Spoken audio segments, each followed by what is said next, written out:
YouTube channel, Wally and Alex YouTube channel. Kung bago pa lang kayo sa aming YouTube channel, subscribe to the tiny bell para lagi kayong updated sa aming mga videos. Good day sa inyo lahat mga kastig. Okay? Natuloy kami na aking anak, Wally and Alex. Ayan. Siyempre, una sa lahat, kamusta kayo lahat, nakastig? Kung napapansin nyo, meron po tayo ditong mga materialis po para sa body chamber o tangke, kung tawagin nila. Sa mga kastig, ito po yun. Kung napapansin nyo, binak po siya para mas klaro na maipaliwanag ko po sa inyo lahat kung paano po inilalagay ang bawat materialis nito dito po sa loob ng tangke o body chamber na mga kastig. Sana po maintindihan nyo, maipaliwanag ko sa inyo ng maayos kung paano po, kung anong sukat, kung anong distansya po nung pagkakalagay po ng mga divider o reducer. Ay po mga kastig, siyempre una po, shoutout muna tayo kay Edison, kay Senesa, from Bicol. Ayan, from Bicol po. Ayan, kamusta kayo na dyan mga taga Bicol? Ayan, ingat po tayo ngayon sa ating pong lumalagat na COVID-19. Siyempre, ganun din po kay Christian Hilario from Occidental, Mindoro. J. Duarte from Holy Rosary, Paris, Pampanga. Lawrence G. Jimamay 32. At kay Andrew Montecalvo from Project 8, Quezon City. Agent 48. Siyempre, ganun din po kay RJ Norasco Porlaje from Rosario, Batangas. At po mga kastig, ganun din po kay Darwin E. Ramos from Las Piñas. Emil Frank Senang from Bacara, Ilocos Norte. Siyempre, ganun din po kay Aris Morados from Batangas. Jet Ranes from Pagsangan, Laguna. Nick La Rosa from Ago, La Union. Stanley Luib from Cagayan de Oro City. Jolina Cobilla from Albay.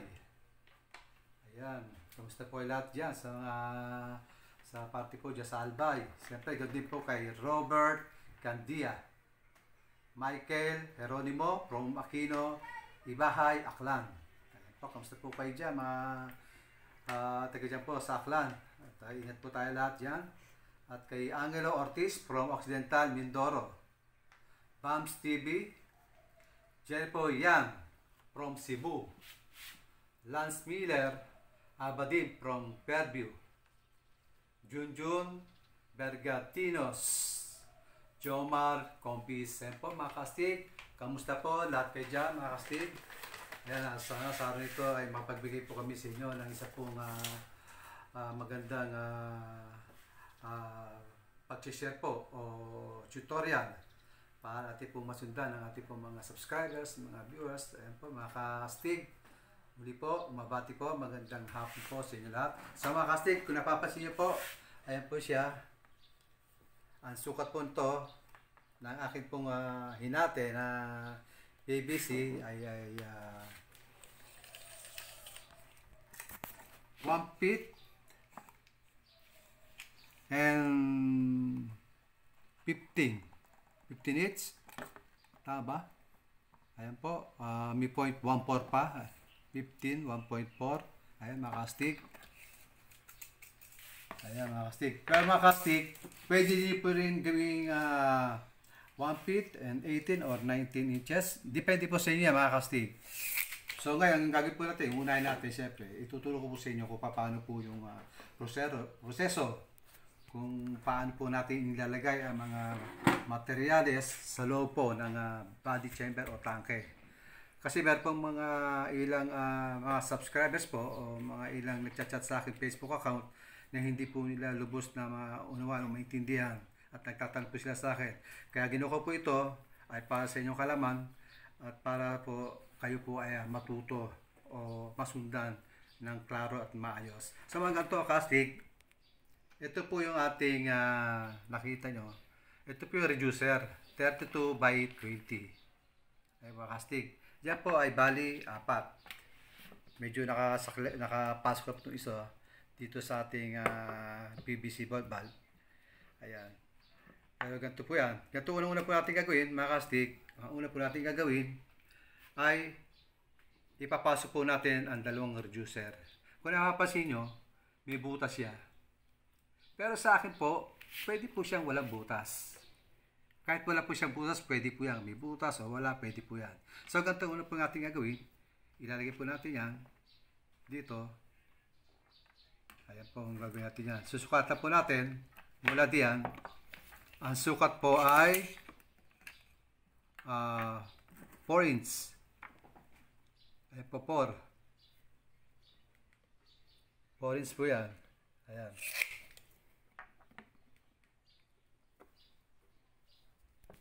Okay, 4 inch po mga kastig. Ayan.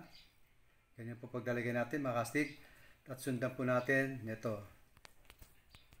Basta mga kastig, ang direksyon nito po ay hindi po paganto, kundi pagganyan po ang kanyang direksyon. Okay?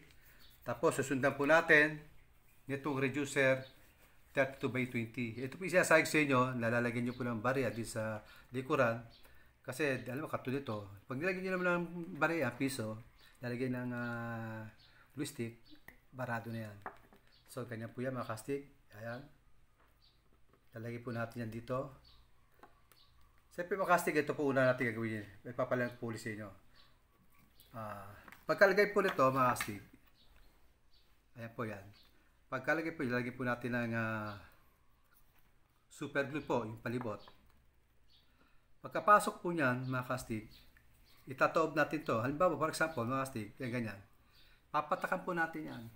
Kasi meron pong nabibili, o kaya gagawa kayo ng paraan na lang na merong hose dito sa dulo. Ipapatak po natin yan. O kaya kahit wala po yan, ipapatak natin siya rito. Douse dito yung super glue. Pag dose po niya, nandito nakaikot niyan. Iikot nyo lang siya. At yung super glue po yung liquid, iikot siya hanggang makapalibot dito yan sa loob. Kailangan po natin yan para mas matibay po. Then persado po yan. Kapag po ginagamit natin, nagpe-pressure na, sumasabog na, persado po yan. Kaya kailangan, hindi natin pwede,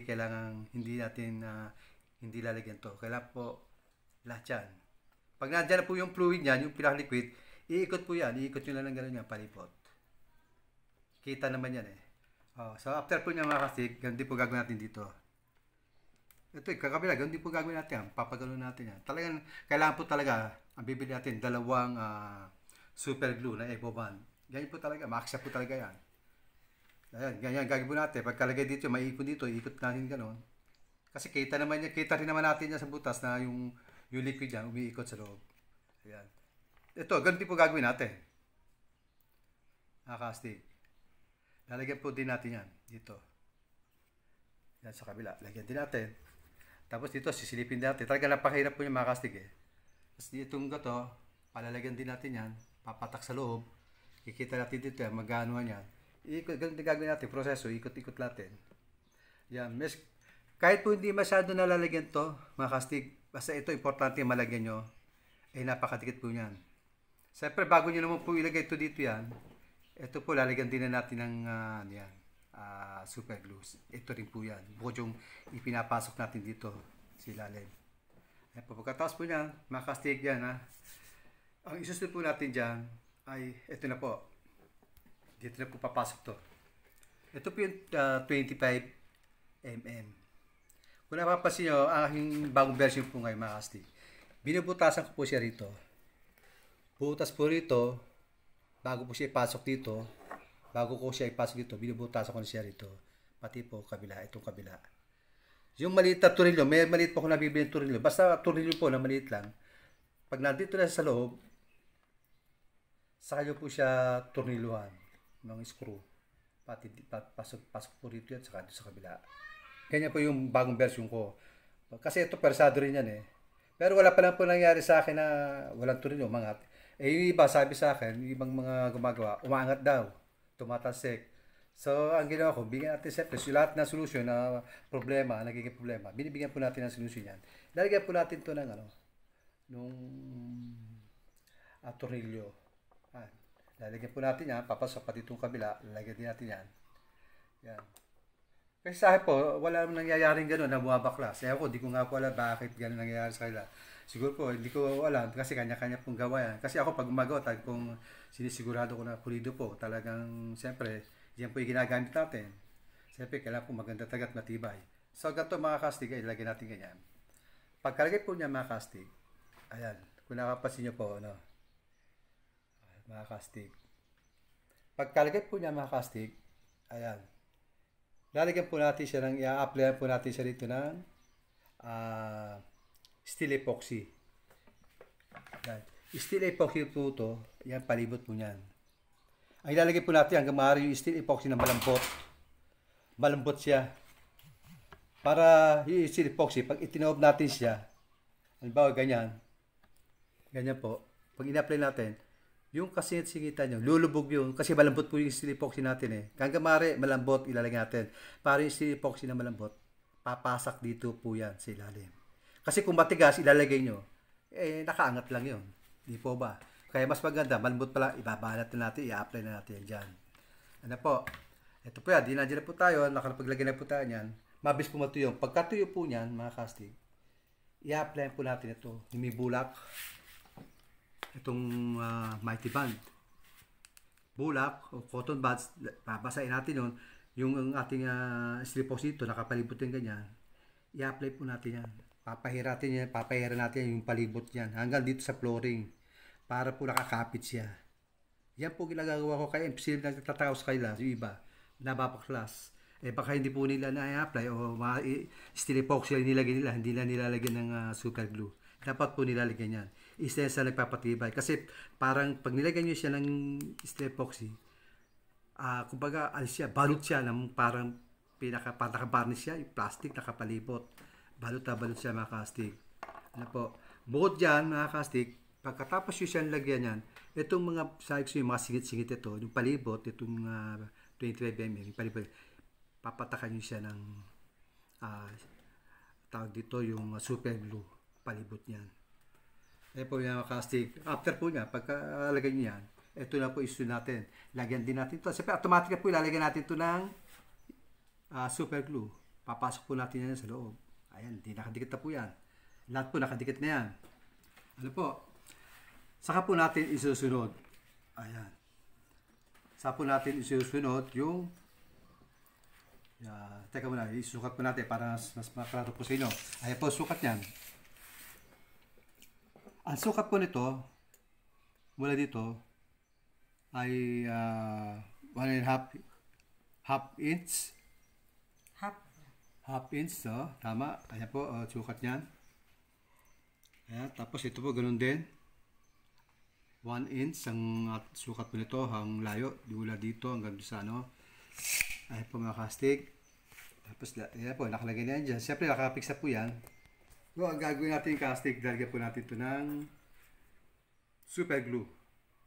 Ayan, pati pong palibot niyan. Ito po yung sinasabi ko, tanggalin po muna natin. Ito po yung sinasabi ko, lalagyan nyo po ng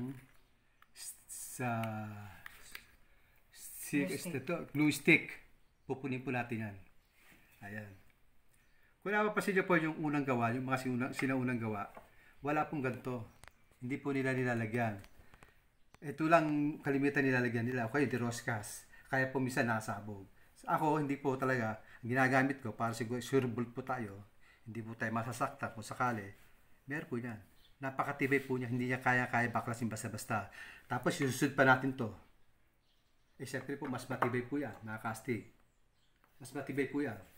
So ito nga. Sukatan po natin mga kastig. Ayan. Ang sukat po nito mula dito sa pinakadulo ay mula dito sa pangalawang reducer na 32/20 ay 4 inch. 4 inch po yan. Ayan po yung sukat niyan. Nakakastig. Tapos po, nakakastig, susunod po natin to. Ayan. Ito po yung 50 mm. Lalagyan po natin ito ng super glue. Sigurado po natin maganda pagkaka-apply, pagkakalagay ng super glue. Papasok po natin yan sa loob. Ayan, ganyan po yan. Kasi ito po, ganito po yan. Nakapasok po yan sa loob. Ayan. Medyo melpot gawa ng hindi pa natin, hindi pa siya nakano. Ayan po ang mangyayari ng casting. Tapos, balik ito po ay, kung mapapansin nyo, mga casting ito, nakalagay na siya.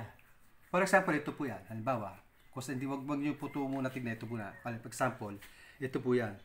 Ito po yan yung, ano yan, ito po yan.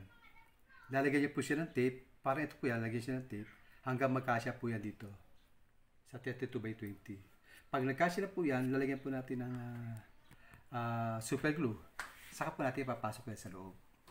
Pag natapos na po yan, ito na po kalalabas yan mga kastig. Ito po yan. Ipapasok po natin dito yan. Ayan po mga kastig, ipapasok po natin dito sa loob. Ayan, ganyan-ganyan po itsura niya mga kastig. Ayan. Tapos, ito po kung napapansin nyo, 50 mm po siya, mga kastig. Napapansin nyo, meron siyang cut dito. May cut siya rito, dahil po rito yan, sa PVC ball valve. Kasi kung napapansin nyo yung iba ko pong ginagawa, yung aking pong PVC ball valve, wala po rin sa loob, nandito sa labas. Nakaganyan. Pero pwede naman po mas madaling ang gawin po yun. Kaya medyo mahaba na siya. Hindi naman importante yun.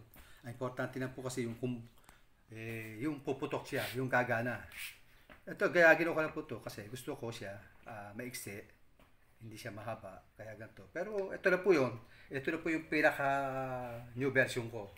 Ayan, ganyan po yung style niyan. Ayan po yan. Tapos, ito po yung pinaka cap. May butas po siya. Kinat ko siya. Hindi nga po masyado maganda pagkakanot. Minadali ko yung pagbubutas. Dahil demo lang po. Ayan, bali ganyan po mangyayari nga. Mga casting. Ayan, pasok po yan sa loob.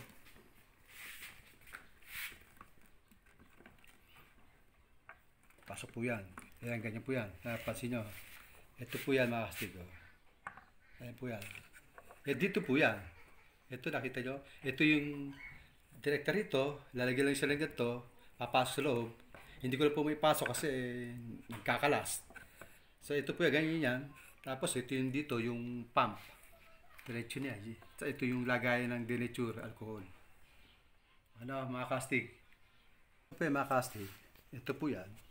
Eh, hindi ko na po siya ipapasok. No? Hindi ko na po siya ipapasok kasi kung ipapasok ko siya, magugulo itong aking ano. Kita nyo, may makalang-kalang siya dito para hindi gumulong. Dito po siya diretso. Halimbawa, ito po yan. Halimbawa, nakapasok na po ito dito sa loob. Ito na po yung pinakalalagyan ng denatured. Ito po, pwede nyo pong paliitin din ito. Maliit. Kakat lang natin yan, maliit. Tapos papasok yan dito sa loob.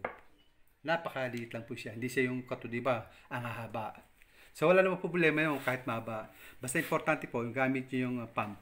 Up and down, meron pong hangin na lumalabas. Yun po ang pinakamaganda ron. Ayan, ganyan po ang itsura niyan. Tapos, nandito yung pump. Ayan po mga casting. Ayan po ang itsura niyan. Tapos, napakita ko po sa yung sukat. Casting. Ito pong layo nito, mula dito, ito po yung ano niya, yung butas, nito ay, itong ating elbow. Ayan po, ang sukat niyan, 1 inch. 1 inch po yan, mula dito sa butas na to. Tapos mula po din sa ikalawang reducer, ay 4 inch. Ayan po yan. Ayan. Tapos kung susukatin po natin dito, mula dito sa dulong to, mula dito, ay kulang-kulang 6.5 inch. Ayan po mga casting. Yan po yan mga casting. Ang pinaka, ano po yan. Tignan nyo po maigay mga casting. Ayan po yan. Ayan. Ayan po yan. Kung napapansin nyo, ganyan po yung itsura niyan. 4 inch lang po ang sukat ito. Mula dito sa unahan hanggang dito. 4 inch po yan. Tapos yung layo na ito po, saka ito ay 1 inch po yan. Ito, half inch lang po yan. Yan, mula po dito sa ating pong 25 by 25 mm. Yan po. Kung nakikita ito mismo, ayan po yung female adapter. Ayan po, saksak lang yan. Ayan mga casting. Yan po yan, napakasimple po yan mga kastig. At siyempre, susunod po natin to mga kastig, pinapapansin nyo. Ito po yung sinasabi sa inyo na ah, female adapter. So mga kastig, i-discuss ko sa inyo, papakita ko sa inyo. Para mas klaro po, ito po yan. Pakilapit-lapit. Ayan po mga kastig. Dito po nakalagay yan. Yan po ay wala po problema kung mapalapit dito o mapa dito. Wala po problema yan. Basta importante, mayroon po kayong distansya rito. Kasi, malayo nga po siya. Tignan nyo, malapit siya rito. Pero wala po problema yan. Basta, ang pinaka-importante po, yung nag-spot kayo, kulay blue ang kailangan, hindi po kulay pula. Ito po yung ating PVC plug. Ito po yan, yung plug, PVC plug. Na nilagyan po natin ng stranded na wire na makastig. Ito naman yung female adapter. So, ilagay natin yan dito. Nilagari ko lang po yan. Pinuto ko yan. Ito po yan. Pinuto ko po yan. Tapos, ilalagay po natin yan dito. Ay po mga kastig. Yan, ganyan lang po yan. Napakasimple lang po yung kastig. Ito lang. Ayan po yan. Ganyan po ang mangyayari dyan. Yan. Mga kastig. Ganyan po yan. Ayan, nakikita nyo. Napakasimple lang po. Ganyan. Hindi po kayo maliligaw dyan. Basta yan lang po ang susundan ninyo. Kaya nga, pinakita ko na nga po. Kapo may nag-request po sa akin kung papaano daw gusto niya makita yung pagpasok nung PVC ball valve sa body, sa tangke. So, ayan yan, yan, casting. Yung kapo nagtatanong sa akin. Yan yung aking pagkakagawa. Ipaliwanag ko naman sa inyo. Ayan, kita po yan. Yan po yan. Tapos, may nagtatanong po sa akin tungkol dito sa pagbutas po nito ng ating pong 25 mm. So, ang sukat po nito ay 32 ito po ang sukat niyan, 32 mm. Whole saw.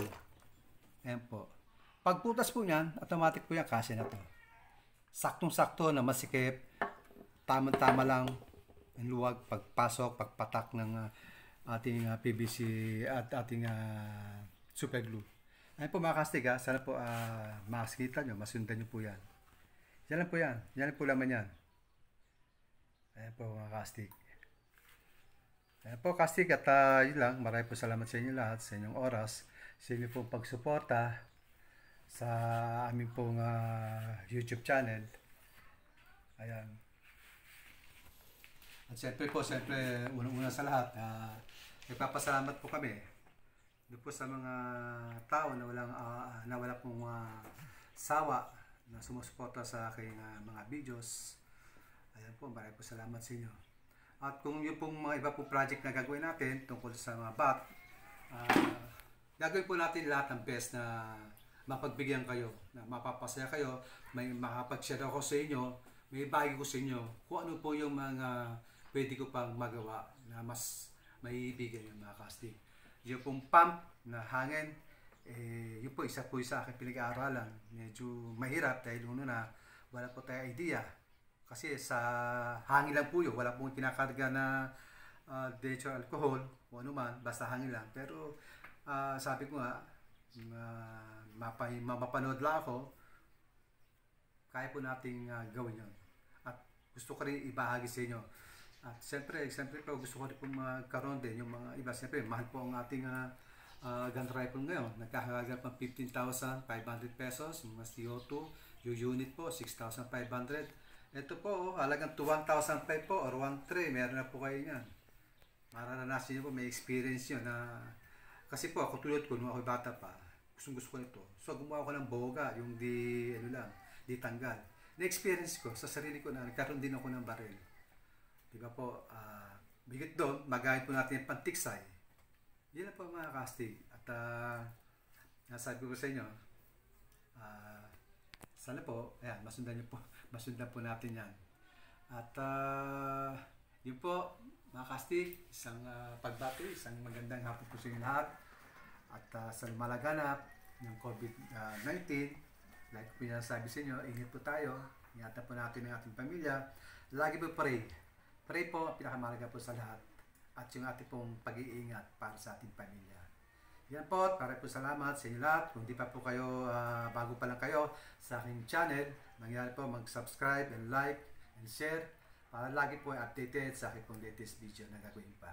Yan po, God bless po sa inyo lahat.